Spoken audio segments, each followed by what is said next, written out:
Namaku Raka. Aku bukan pendaki profesional, bukan juga anak mapala yang hafal setiap jalur dan kontur gunung.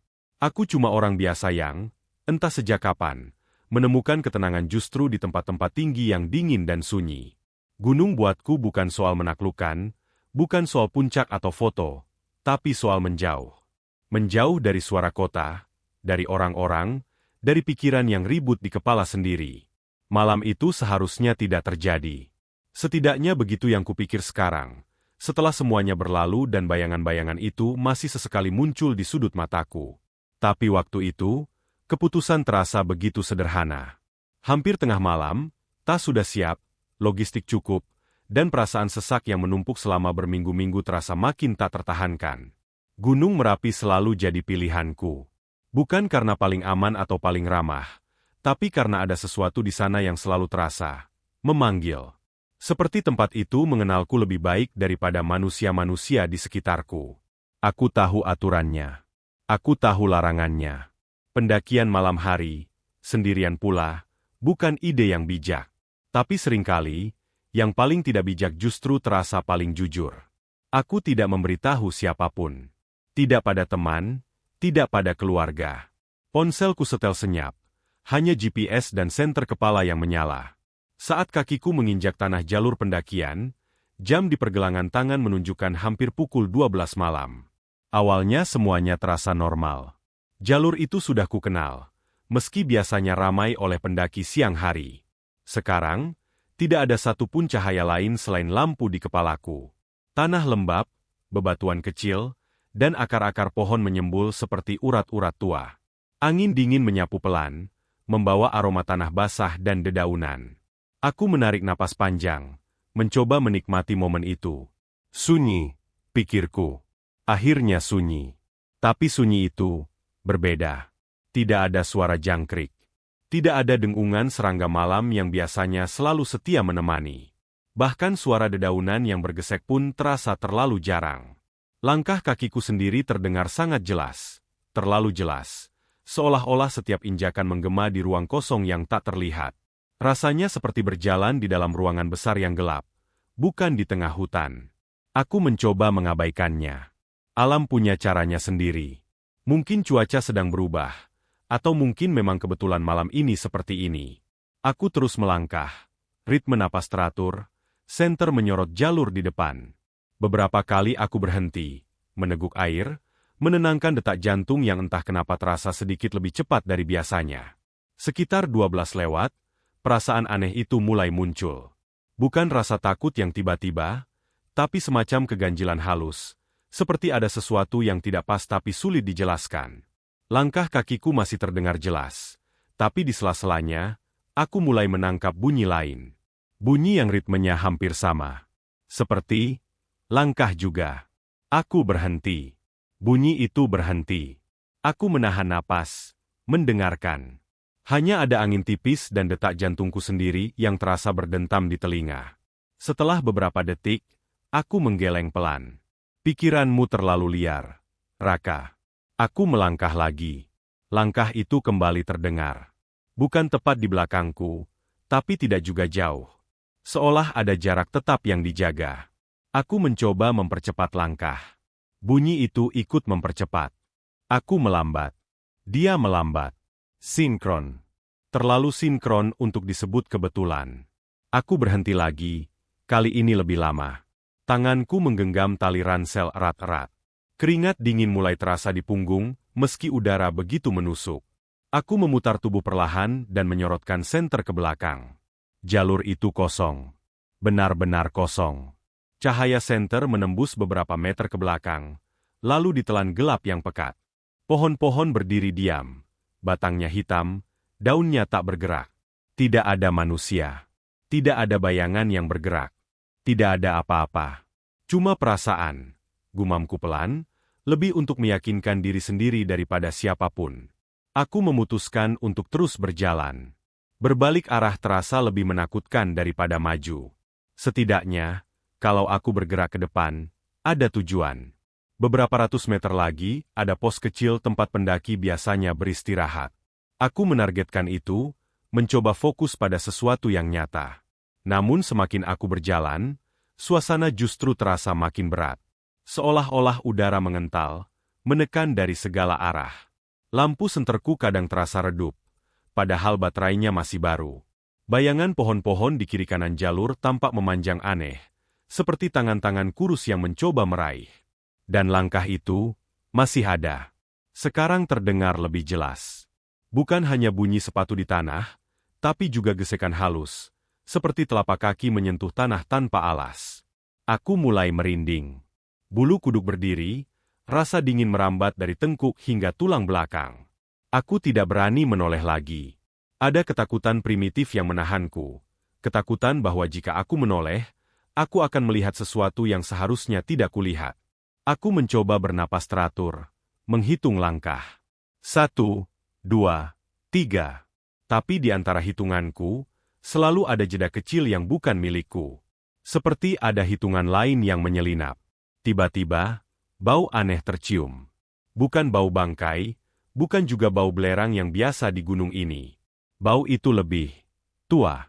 Seperti kain lembab yang disimpan terlalu lama, bercampur tanah dan sesuatu yang getir. Aku menelan ludah, tenggorokanku terasa kering. Pos yang kutunggu akhirnya terlihat samar di depan. Struktur kayu sederhana, atapnya gelap. Biasanya tempat itu jadi titik aman, tempat orang bercanda, minum kopi, dan berbagi cerita. Malam itu, pos itu tampak seperti rumah kosong yang ditinggalkan bertahun-tahun. Aku hampir berlari kecil ke arahnya, berharap dengan berada di tempat terbuka, perasaan itu akan hilang. Begitu aku menginjakan kaki di area pos, langkah-langkah itu berhenti. Sunyi kembali menyergap, kali ini lebih dalam. Aku berdiri di tengah pos, memutar badan perlahan, menyorotkan senter ke segala arah. Tidak ada siapa-siapa. Aku menghela napas lega, lututku terasa sedikit lemas. Mungkin aku hanya terlalu lelah. Mungkin pikiranku yang bermain-main. Aku duduk di bangku kayu, membuka botol minum, mencoba menenangkan diri. Beberapa menit berlalu tanpa kejadian apapun. Aku mulai merasa konyol karena takut pada bayangan sendiri. Senyum tipis muncul di wajahku. Lalu aku mendengar napas. Bukan napasku. Suara itu pelan, tertahan, seperti seseorang berusaha bernapas tanpa menarik perhatian. Datangnya dari arah gelap di luar jangkauan senter, tepat di belakang pos. Aku membeku.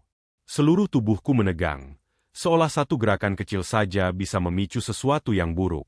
"Siapa di sana?" tanyaku, suaraku nyaris berbisik. Tidak ada jawaban. Napas itu berhenti. Detik-detik berikutnya terasa panjang dan menyiksa.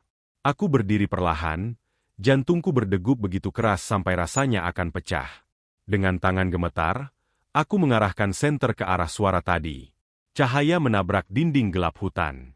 Kosong. Lagi-lagi kosong.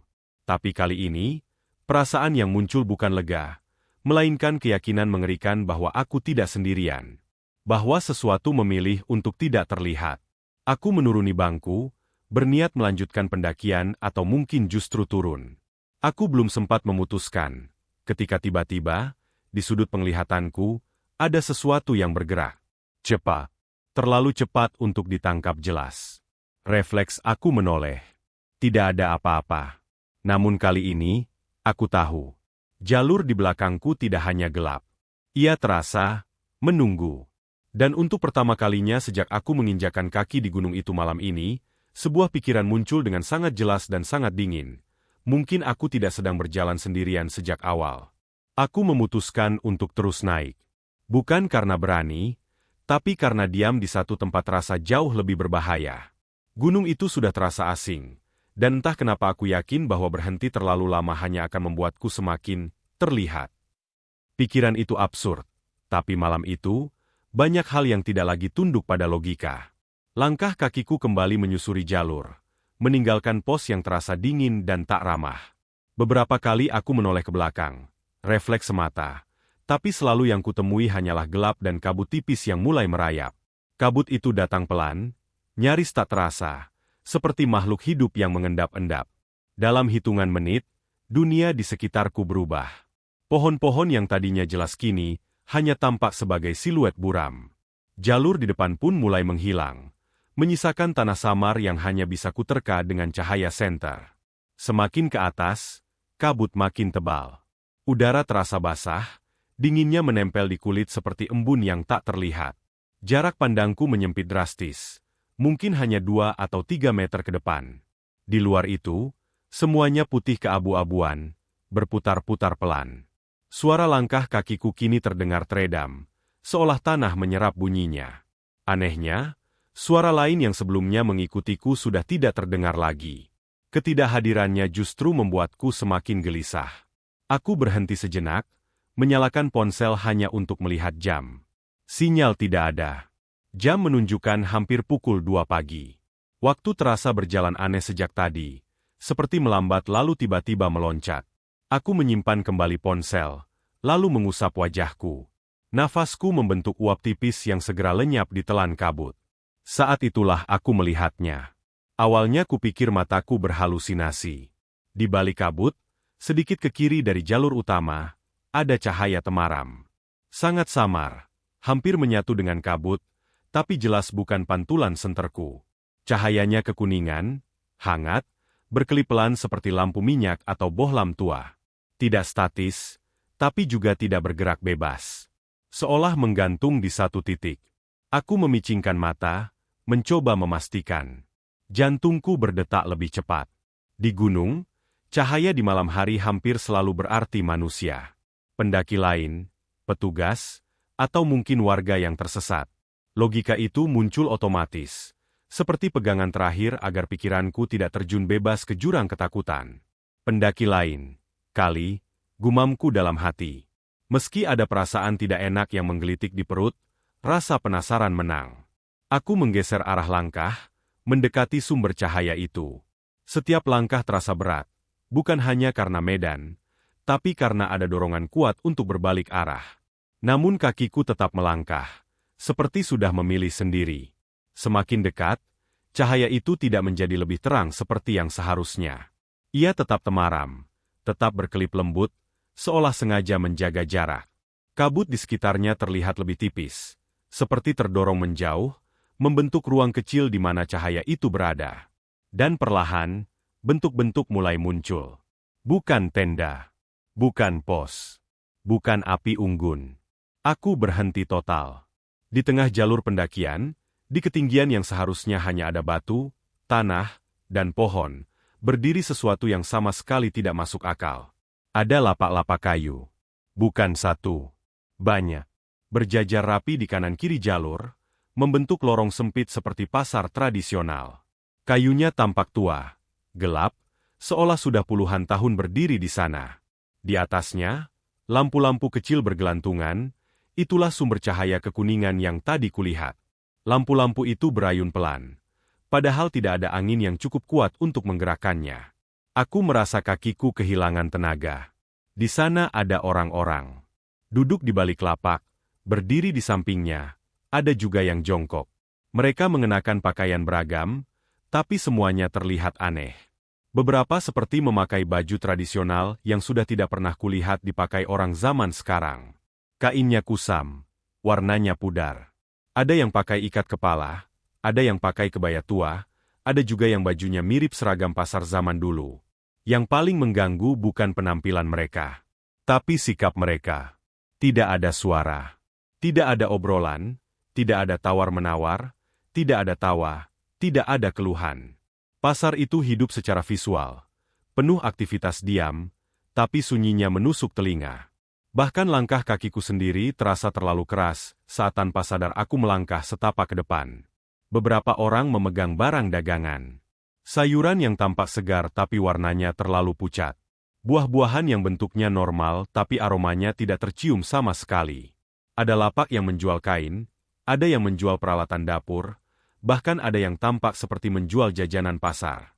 Namun semuanya terlihat salah. Seperti replika dari ingatan, bukan benda sungguhan. Aku ingin mundur. Sungguh. Tapi tubuhku membeku.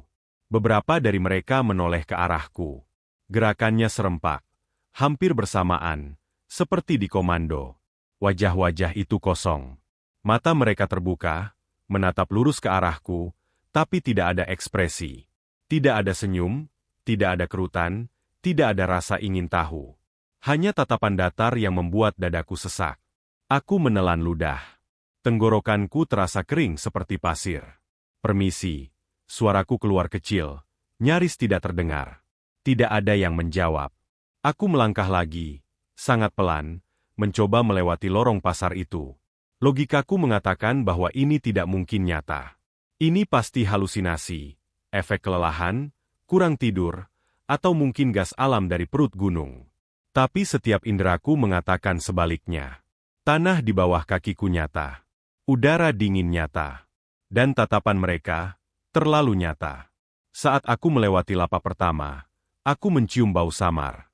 Bukan bau pasar yang biasanya campur aduk, melainkan bau tanah basah dan kayu lapuk.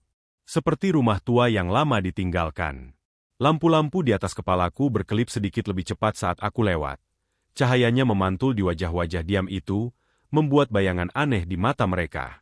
Aku tidak berani menatap terlalu lama. Ada perasaan kuat bahwa jika aku menatap satu wajah terlalu dalam, sesuatu yang buruk akan terjadi. Seperti mereka sedang menunggu isyarat. Tiba-tiba, dari salah satu lapak, ada tangan yang bergerak. Pelan. Sangat pelan. Tangan itu menggeser sebuah benda ke arah tepi lapak, seolah ditawarkan kepadaku. Aku melirik cepat. Benda itu seperti mangkuk kecil dari tanah liat. Di dalamnya ada sesuatu yang menyerupai koin-koin tua. Warnanya kehitaman.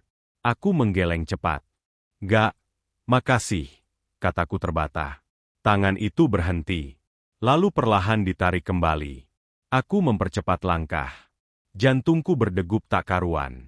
Di ujung lorong pasar, kabut terlihat lebih tebal, seperti dinding putih yang menunggu. Aku hanya ingin melewatinya, keluar dari tempat ini, entah kemana saja asalkan jauh. Saat hampir mencapai ujung, aku mendengar sesuatu. Bukan suara keras. Bukan teriakan. Bisikan. Banyak. Datangnya dari segala arah. Berlapis-lapis, saling tumpang tindih. Aku tidak bisa menangkap kata-katanya dengan jelas. Tapi nadanya rendah, lirih, seperti orang berdoa atau merapal sesuatu. Bulu kuduku langsung berdiri. Aku menutup telinga dengan satu tangan, tapi suara itu tidak benar-benar hilang. Seolah datang bukan dari luar, tapi dari dalam kepalaku. Langkahku tersandung batu kecil, tubuhku oleng. Dalam sepersekian detik itu, semua bisikan berhenti. Sunyi kembali. Aku berdiri terdiam, napas terengah. Saat aku menurunkan tangan dari telinga, aku menyadari sesuatu yang membuat darahku serasa membeku. Semua orang di pasar itu kini menoleh penuh ke arahku. Tidak lagi sekadar menatap. Mereka berdiri. Serempa. Lampu-lampu di atas bergoyang lebih kuat. Cahayanya berkelip liar. Kabut mulai merayap masuk ke lorong pasar, menyelimuti kaki-kaki mereka. Beberapa wajah kini terlihat lebih jelas. Dan saat itulah aku sadar, mata mereka tidak memantulkan cahaya. Dalam. Seperti lubang. Seseorang melangkah maju. Satu langkah. Tanpa suara. Instingku mengambil alih. Aku berlari. Aku menembus kabut di ujung pasar tanpa menoleh lagi. Kakiku terasa seperti bukan milikku. Napasku tersengal, paru-paruku terasa terbakar. Aku terus berlari, tidak peduli arah, tidak peduli jalur. Cabang-cabang pohon mencambuk lenganku. Akar-akar hampir membuatku jatuh. Tapi aku tidak berhenti. Beberapa meter kemudian, tiba-tiba aku terjatuh. Tubuhku menghantam tanah keras. Udara keluar dari paru-paru dalam satu hembusan menyakitkan. Aku berguling, lalu berhenti telentang. Pandanganku berkunang-kunang. Kabut di atas bergerak pelan. Aku menunggu. Tidak ada langkah mengejar. Tidak ada suara. Dengan susah payah, aku bangkit dan menoleh ke arah dari mana aku berlari. Tidak ada pasar. Tidak ada lampu. Tidak ada orang. Hanya jalur pendakian yang sepi, kabut tebal, dan hutan yang diam seperti sejak awal. Namun rasa dingin di dadaku tidak hilang. Karena aku tahu, aku tidak bermimpi. Dan aku tahu, sesuatu di gunung itu sudah melihatku. Aku melangkah pelan masuk ke pasar itu, meskipun setiap naluri di tubuhku berteriak agar aku berbalik dan lari sejauh mungkin. Kakiku terasa berat, seolah tanah di bawahku berubah menjadi lumpur yang menahan setiap langkah. Begitu aku benar-benar melewati batas tak kasat mata antara jalur pendakian dan lorong pasar, udara langsung berubah. Lebih hangat, tapi bukan hangat yang menenangkan. Hangat yang pengap, seperti napas banyak orang yang terperangkap dalam satu ruang sempit. Beberapa orang mulai menoleh ke arahku. Gerakan mereka tidak wajar. Terlalu lambat, terlalu sinkron. Kepala-kepala itu berputar hampir bersamaan. Leher mereka bergerak kaku seperti engsel berkarat. Suara kayu lapuk berderit pelan saat seseorang menggeser tubuhnya di bangku. Lampu-lampu kecil di atas bergoyang perlahan.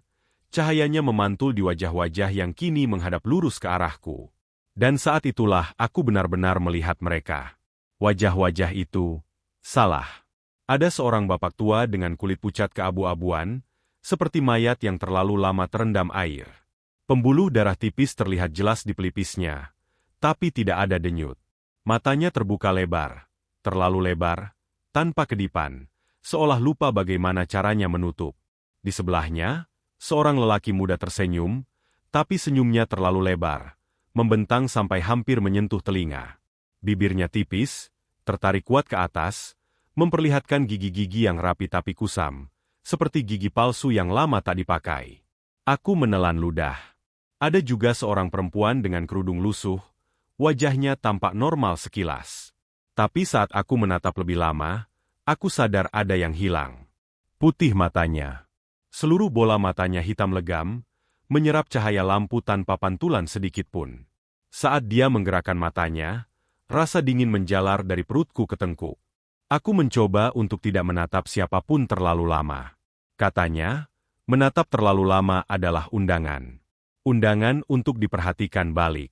Tapi di tempat itu, semua orang sudah memperhatikanku sejak aku melangkah masuk. Tanganku terasa dingin. Jari-jariku sedikit gemetar, dan aku menyelipkannya ke saku jaket, berharap bisa menyembunyikan ketakutanku. Aku berjalan di tengah lorong pasar itu, berusaha terlihat seperti orang yang tersesat tapi tidak panik. Setiap langkah terdengar terlalu keras di telingaku sendiri, sementara mereka tetap diam, hanya mata mereka yang mengikuti pergerakanku. Aku melewati lapak demi lapak. Sayuran yang dijual terlihat segar, tapi warnanya pucat seperti kehilangan nyawa. Daun-daunnya tidak layu, tapi juga tidak terlihat hidup. Buah-buahan tersusun rapi, kulitnya mulus, tapi aromanya kosong. Tidak ada bau manis, tidak ada asam, tidak ada apa-apa. Seperti benda tiruan yang dibuat dari ingatan tentang buah, bukan buah itu sendiri. Lalu aku berhenti. Di salah satu lapak, seorang ibu penjual sayur duduk dengan punggung sedikit membungkuk. Rambutnya disanggul rapi, beberapa helai uban menyembul di pelipis. Wajahnya terlihat paling normal dibanding yang lain, itulah yang justru membuatnya terasa paling berbahaya. Matanya kecil, tatapannya tenang, terlalu tenang. Tangannya yang kurus memegang ikatan kangkung, jarinya panjang dan kaku. Tanpa mengubah ekspresi, tanpa mengangkat kepala sepenuhnya, dia berbicara. Mau beli apa, nak? Suaranya datar. Tidak ramah, tidak galak. Datar seperti orang membaca daftar belanja. Tapi suara itu terdengar jelas di kepalaku, lebih jelas daripada seharusnya. Seolah dia berbicara tepat di samping telingaku. Aku tersentak kecil. Gugup. Aku menggeleng cepat. Enggak, Bu, cuma lewat. Suaraku terdengar asing, terlalu kecil di tengah keheningan pasar itu. Beberapa kepala lain sedikit miring, seolah mendengarkan. Lampu di atas lapak ibu itu berkelip pelan. Ibu itu akhirnya mengangkat wajahnya sepenuhnya dan menatapku. Terlalu lama. Aku bisa merasakan tatapannya menembus kulit, menilai, menghitung. Wajahnya tidak berubah, tapi matanya seperti menyimpan sesuatu yang dalam dan gelap. Ada kilatan aneh di sana, seperti cahaya di dasar sumur tua. Detik demi detik berlalu. Aku tidak berani bergerak, tidak berani bicara. Nafasku terasa dangkal. Lalu, perlahan, bibirnya tertarik ke atas. Dia tersenyum. Senyumnya bukan senyum lebar seperti lelaki tadi. Senyumnya kecil, tipis, tapi entah kenapa justru lebih menyeramkan. Seperti seseorang yang baru saja memastikan sesuatu yang sudah lama ingin dia pastikan. Kalau sudah masuk, katanya pelan, jangan lupa pulang sebelum pasar tutup. Jantungku seperti berhenti sesaat. Apa maksudnya, Bu? Hampir saja aku bertanya. Tapi kata-kata itu terjebak di tenggorokan. Ada rasa takut yang menekan, rasa bahwa aku tidak seharusnya mencari penjelasan di tempat ini. Aku membuka mulut, tapi sebelum satu pun kata keluar. Dung. Suara gong menggema keras. Bukan gong kecil. Suaranya berat, dalam, bergetar di udara seperti gelombang yang menghantam dada. Aku refleks menutup telinga, tapi getarannya terasa sampai ke tulang. Lampu-lampu di atas berayun liar, beberapa hampir terlepas dari gantungannya. Kabut yang sebelumnya hanya mengendap di pinggir pasar kini bergerak masuk, bergulung seperti asap tebal. Dalam satu tarikan napas, semua orang berdiri. Serempak. Tidak ada suara bangku digeser. Tidak ada suara kaki menapak. Mereka hanya berdiri. Seperti boneka yang ditarik talinya bersamaan. Kepala-kepala itu kembali menghadap ke satu arah. Ke arahku. Aku mundur satu langkah tanpa sadar. Tatapan mereka berubah. Tidak lagi kosong. Ada sesuatu di sana sekarang. Sesuatu yang aktif. Lapar. Mata-mata hitam itu tampak lebih gelap. Senyum-senyum aneh itu terlihat lebih tegang. Seolah wajah mereka sedang berusaha menahan sesuatu di balik kulit. Dung. Gong itu berbunyi lagi. Lebih keras. Lebih dekat. Aku merasakan getarannya di perut, seperti ada yang memukul dari dalam. Kabut semakin tebal, naik sampai setinggi dada mereka. Beberapa sosok tampak lebih tinggi dari sebelumnya, atau mungkin hanya ilusi dari kabut dan cahaya yang kacau. Aku berbalik. Naluri mengambil alih sepenuhnya. Aku tidak peduli lagi jalur, tidak peduli logika. Aku hanya ingin keluar. Aku berlari menyusuri lorong pasar, tapi langkahku terasa lambat. Seperti berlari di dalam mimpi. Dari belakang, aku mendengar sesuatu. Bukan langkah kaki. Gesekan. Seperti banyak benda diseret bersamaan di tanah. Aku tidak menoleh. Aku tahu jika aku menoleh, aku mungkin tidak akan bisa berhenti. Lorong pasar terasa memanjang. Ujungnya menjauh setiap kali aku mendekat. Lampu-lampu di atas mulai padam satu persatu. Cahayanya mati dengan bunyi kecil seperti napas terakhir. Dung. Gong itu berbunyi lagi, kali ini tepat di belakangku. Aku tersandung dan jatuh. Lututku menghantam tanah keras. Rasa sakitnya tajam dan nyata. Telapak tanganku menekan tanah basah. Dinginnya menusuk sampai tulang. Aku berusaha bangkit, tapi tubuhku terasa berat. Bayangan menutupi cahaya di depanku. Aku perlahan mendongak. Di hadapanku berdiri ibu penjual sayur itu. Wajahnya kini berbeda. Senyumnya masih ada, tapi rahangnya tampak sedikit lebih panjang. Matanya yang tadi terlihat normal kini gelap di tengah, seolah hitam itu merembes dari dalam. Di belakangnya, sosok-sosok lain berdiri berbaris, kabut melilit kaki mereka. Pasarnya mau tutup. Nak, katanya lembut, terlalu lembut. Tamu biasanya pulang. Aku gemetar hebat. Saya mau pulang, kataku cepat, hampir menangis. Ibu itu memiringkan kepala. Gerakannya patah, tidak alami. Kalau begitu, katanya, jangan sampai salah jalan. Dia melangkah ke samping. Di belakangnya, muncul jalur sempit di antara kabut. Sunyi. Tidak ada lampu. Tidak ada siapapun. Jalur pendakian? Atau sesuatu yang hanya menyerupai jalur? Aku tidak berpikir panjang. Aku berlari ke arah jalur itu, menembus kabut tanpa menoleh lagi. Di belakangku, suara gong berbunyi sekali lagi, lalu disusul bisikan banyak suara yang bercampur menjadi satu, seperti doa yang dipelintir. Begitu aku melewati kabut tebal itu, semuanya mendadak hilang. Tidak ada pasar. Tidak ada orang. Tidak ada gong. Aku tersungkur di jalur pendakian yang dingin dan sepi, napasku tersengal, tubuhku gemetar tak terkendali. Lampu senterku masih menyala. Menyorot tanah biasa, batu biasa, pohon biasa. Tapi satu hal membuat darahku kembali membeku. Di telapak tanganku, masih ada tanah basah. Dan di udara, samar-samar, tercium bau pasar tua yang belum sepenuhnya pergi. Lampu-lampu pasar mulai redup satu persatu, seolah seseorang memutar kenop cahaya perlahan dari tempat yang tak terlihat. Cahaya kekuningan yang tadi memberi ilusi hangat kini berubah kusam, berkelip tidak stabil, membuat bayangan di sekelilingku bergerak liar. Setiap kali satu lampu meredup, udara terasa semakin berat, menekan dadaku sampai bernapas pun menjadi usaha sadar. Aku masih berdiri di tengah lorong pasar itu, jantungku berdegup terlalu cepat, telingaku berdenging. Orang-orang di sekelilingku tidak lagi sepenuhnya diam. Ada gerakan kecil yang sebelumnya tidak ada. Bahu yang terangkat terlalu tinggi, leher yang miring dengan sudut aneh, jari-jari yang menekuk seperti tidak terbiasa menjadi jari. Wajah-wajah mereka berubah. Kulit yang tadi hanya pucat kini tampak retak. Bukan retak seperti luka, tapi seperti tanah kering yang pecah karena lama tak terkena air. Di beberapa wajah, lapisan kulit itu mengelupas sedikit demi sedikit, memperlihatkan sesuatu di bawahnya yang lebih gelap, lebih basah, dan sama sekali tidak manusiawi.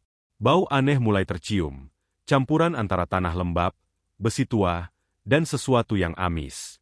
Senyum-senyum yang tadi terasa salah kini berubah menjadi mimpi buruk. Rahang beberapa orang tampak turun lebih rendah dari seharusnya, seolah engselnya dipaksa membuka. Gigi mereka terlihat lebih banyak daripada yang seharusnya, bertumpuk tidak rapi. Ada yang lidahnya menjulur terlalu panjang, basah, berkilat di bawah cahaya lampu yang sekarat. Tubuh-tubuh mereka juga tidak lagi proporsional. Ada yang punggungnya membungkuk terlalu jauh ke depan, tulang belakangnya menonjol tajam seperti hendak menembus kulit. Ada yang lengannya terlihat lebih panjang dari sebelumnya, hampir menyentuh tanah, jari-jarinya menyeret pelan meninggalkan garis di debu. Beberapa sosok tampak bengkok, seolah tulang-tulang di dalamnya dipatahkan lalu disusun ulang dengan asal. Aku mundur selangkah. Lalu satu langkah lagi. Napas mereka mulai terdengar. Berat, basah, terengah-engah, seakan paru-paru mereka penuh cairan. Suara itu datang dari segala arah, memantul di antara lapak-lapak kayu yang kini tampak makin rapuh. Kayu-kayu itu menghitam, seratnya mengelupas, paku-paku berkarat mencuat seperti duri. Panik menyergapku sepenuhnya. Aku berbalik dan lari. Langkah kakiku menghantam tanah keras. Suaranya terdengar nyaring di tengah kekacauan. Aku berlari menyusuri lorong yang tadi kulewati, yakin bahwa di ujung sana ada kabut, ada jalan keluar, ada jalur pendakian yang nyata. Tapi setelah beberapa meter, sesuatu terasa salah. Lorong itu tidak berakhir. Lampu-lampu yang tadi berderet kini hanya tersisa beberapa. Jaraknya makin renggang. Lapak-lapak di kiri kanan mulai kosong. Tidak ada orang. Tidak ada barang. Hanya meja kayu lapuk dan kain penutup yang robek. Aku berhenti mendadak. Jalur itu hilang. Di tempat yang seharusnya menjadi pintu keluar, hanya ada lapak kosong dan dinding kabut tebal yang tidak bergerak. Aku memutar tubuh, melihat ke arah lain, berharap menemukan celah, jalur alternatif, apapun. Tapi kemanapun aku menoleh, yang kulihat hanya pasar. Lorong demi lorong yang terlihat mirip, berulang, seperti labirin yang sengaja dibuat agar aku tersesat. Lalu aku mendengarnya. Langkah. Di belakangku. Pelan. Berat. Tidak tergesa, tapi pasti. Satu langkah. Lalu satu lagi. Napas mereka menyertai langkah itu, terdengar semakin dekat. Aku bisa merasakan getaran halus di tanah setiap kali kaki mereka menapak. Aku berlari lagi, berbelok ke lorong lain, lalu ke lorong berikutnya. Tapi suara itu selalu ada. Tidak pernah tertinggal. Tidak pernah terburu-buru. Dekat. Terlalu dekat. Aku bisa mendengar gesekan kulit mereka. Bunyi basah setiap kali mereka menarik napas. Ada suara lain juga. Seperti tulang yang bergeser, sendi yang dipaksa bergerak di luar batasnya. Sesekali terdengar erangan pelan. Bukan karena kesakitan, tapi seperti suara orang yang menahan sesuatu agar tidak keluar. Kepalaku terasa penuh. Pikiran berantakan. Aku ingin berteriak, tapi suaraku tidak mau keluar. Tenggorokanku terkunci. Kakiku mulai terasa lemas. Tenaga terkuras oleh rasa takut yang tak kunjung menemukan ujung. Di tengah kepanikan itu, potongan ingatan muncul begitu saja. Suara orang tuaku. Dulu, waktu aku masih kecil, setiap kali ikut ke gunung atau hutan, ayah selalu berpesan hal yang sama. Pesan yang saat itu terasa klise dan tidak penting. Kalau tersesat di gunung, jangan panik. Jangan lari sembarangan. Baca doa. Ingat Tuhan. Dulu aku mengangguk saja, setengah mendengarkan. Sekarang, kalimat itu bergema di kepalaku seperti satu-satunya tali yang tersisa. Aku berhenti berlari. Tubuhku gemetar hebat. Tapi aku memaksa diriku berdiri tegak. Suara langkah di belakangku berhenti juga. Nafas berat itu masih terdengar. Lebih jelas sekarang, seperti tepat di tengkuku. Aku menutup mata, bukan karena berani, tapi karena aku tidak sanggup melihat apapun lagi. Dengan suara gemetar, nyaris tak berbunyi, aku mulai membaca doa. Kata-katanya keluar terpatah-patah. Lidahku terasa kaku, pikiranku buyar. Beberapa kali aku salah urut, salah ucap, tapi aku terus melanjutkan. Aku memusatkan seluruh sisa tenagaku pada setiap kata, pada makna di baliknya, pada keyakinan bahwa ada sesuatu yang lebih besar daripada apapun yang sedang mengelilingiku. Angin tiba-tiba berhembus kencang. Bukan angin dingin pegunungan yang alami, tapi hembusan kuat yang datang dari segala arah sekaligus. Lampu-lampu yang tersisa berayun liar, beberapa padam dengan bunyi letupan kecil. Kabut di sekelilingku berputar cepat, membentuk pusaran, naik dan turun seperti makhluk hidup yang terusik. Suara-suara di belakangku berubah. Napas berat itu berubah menjadi geraman tertahan. Lalu terdengar jeritan pelan. Bukan satu, tapi banyak. Jeritan yang tidak sepenuhnya keluar, seperti dicekik oleh sesuatu yang tak terlihat. Nada suaranya bukan marah, tapi kesakitan. Seolah-olah doaku membakar sesuatu di dalam diri mereka. Aku membuka mata. Pemandangan di depanku kacau. Sosok-sosok itu tampak terhuyung. Tubuh bengkok mereka bergerak tidak stabil. Beberapa menutupi wajah mereka dengan tangan panjang yang gemetar. Kulit yang mengelupas kini terbuka lebih lebar, memperlihatkan sesuatu yang hitam dan berdenyut di bawahnya. Mulut-mulut yang terlalu lebar terbuka, mengeluarkan jeritan pelan yang terdengar seperti angin melewati celah batu.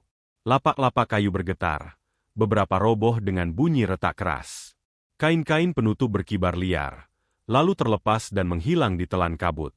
Bau amis makin kuat, bercampur dengan aroma tanah basah dan asap tipis yang entah datang dari mana. Aku terus membaca doa, kali ini lebih keras. Suaraku serak, tenggorokanku perih, tapi aku tidak berhenti. Setiap kata terasa seperti jangkar, menahanku agar tidak hanyut oleh rasa takut. Angin berputar semakin kencang. Kabut naik tinggi, menutup pandangan, lalu turun lagi. Dalam kekacauan itu, aku melihat sesuatu yang membuat dadaku sesak.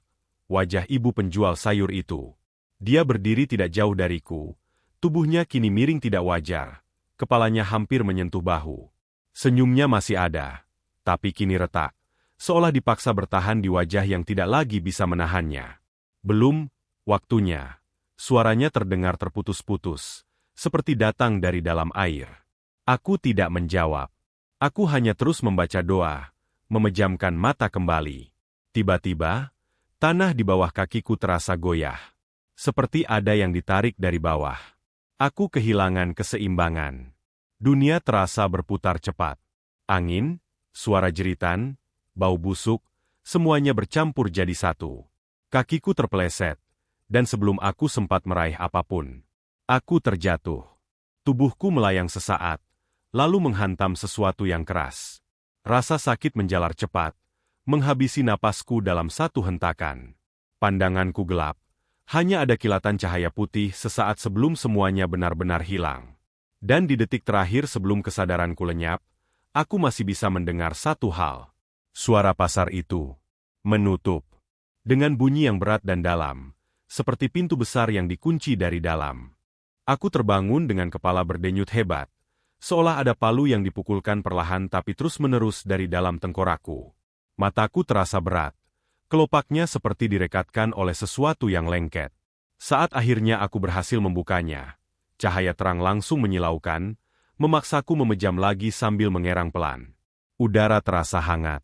Tidak ada kabut. Tidak ada bau tanah busuk atau kayu lapuk. Yang ada hanya aroma hutan pagi yang lembab dan bersih. Aku mengerjap beberapa kali, membiarkan mataku menyesuaikan diri. Langit biru pucat terlihat di sela dedaunan. Matahari sudah cukup tinggi. Sinarnya menembus celah-celah ranting, membentuk bercak-bercak cahaya di tanah. Burung-burung berkicau, suaranya nyaring dan hidup, begitu kontras dengan kesunyian mencekik yang terakhir kali kuingat. Aku mencoba bergerak. Seluruh tubuhku terasa pegal, seolah habis jatuh dari ketinggian. Otot-ototku kaku, sendi-sendiku nyeri. Tapi aku hidup. Aku benar-benar masih hidup. Perlahan aku mengangkat kepala dan melihat sekeliling. Aku tergeletak di jalur pendakian. Jalur yang nyata. Tanahnya kering. Ada bekas jejak sepatu lama, akar-akar pohon melintang seperti biasa. Tas ranselku masih menempel di punggung. Talinya sedikit longgar tapi utuh. Senter kepalaku mati, tergantung miring di leher. Semua terlihat normal. Terlalu normal. Aku duduk dengan susah payah. Pusing langsung menyerang, membuat pandanganku berkunang. Aku memijat pelipis, mencoba mengumpulkan ingatan. Pasa. Lampu-lampu, wajah-wajah itu, gong, jeritan, angin, jatuh. Ingatan-ingatan itu datang terpotong-potong, seperti mimpi buruk yang sulit dirangkai, tapi rasa takutnya masih utuh, masih segar, masih membuat perutku mual. Ini mimpi, gumamku lirih. Pasti mimpi. Tapi rasa sakit di tubuhku terlalu nyata untuk mimpi. Tanganku meraba tanah di sekitarku. Dingin. Nyata. Aku menelan ludah, lalu teringat sesuatu. Dengan gerakan cepat, aku meraih jam tangan di pergelangan. Layar digitalnya menyala. Aku menatap angka-angka itu. Lama. Otakku menolak memproses apa yang kulihat. Tanggalnya berbeda. Bukan 1 hari. Bukan 2. Sudah 3 hari berlalu. Aku merasakan darah seolah mengalir mundur. Gak mungkin, bisikku. Suaraku serak. Gak mungkin. Aku ingat jelas berangkat malam itu. Aku ingat jam hampir tengah malam. Semua kejadian di pasar itu terasa seperti berlangsung 1 malam yang panjang dan kacau. Tapi jam ini tidak berbohong. Waktu tidak melompat sejauh itu tanpa alasan. Panik mulai merayap lagi. Tapi kali ini bentuknya berbeda. Lebih dingin. Lebih berat. Aku segera mengeluarkan ponsel dari saku jaket. Baterainya hampir habis, tapi masih menyala. Begitu layar terbuka, puluhan notifikasi langsung muncul. Panggilan tak terjawab. Pesan. Banyak sekali pesan. Tanganku gemetar saat membuka salah satunya. Dari ibu. Isinya singkat, tapi cukup untuk membuat dadaku sesak. Raka, kamu di mana? Tolong jawab. Ibu takut. Pesan-pesan berikutnya datang dari teman-teman, dari nomor yang tidak kukenal, bahkan dari grup keluarga yang jarang aktif. Semuanya bernada sama. Cemas. Panik. Mencari. Aku mencoba menelepon ibu, tapi sinyal masih tidak ada. Hanya nada gagal yang dingin. Aku duduk terdiam beberapa saat. Menunduk, mencoba menahan gemetar yang kembali menguasai tubuhku. 3 hari. Selama 3 hari, aku hilang. Lenyap. Tidak ada kabar. Tidak ada jejak. Beberapa jam kemudian, suara yang paling tidak kuduga muncul dari kejauhan. Suara manusia. Teriakan. Raka. Aku mendongak cepat. Di balik pepohonan, beberapa sosok muncul. Mereka memakai jaket lapangan, membawa tas besar dan alat komunikasi. Tim pencari.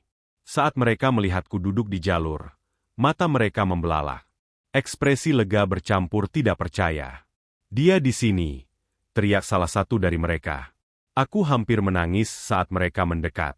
Pertanyaan datang bertubi-tubi, tapi aku hanya bisa menjawab seadanya.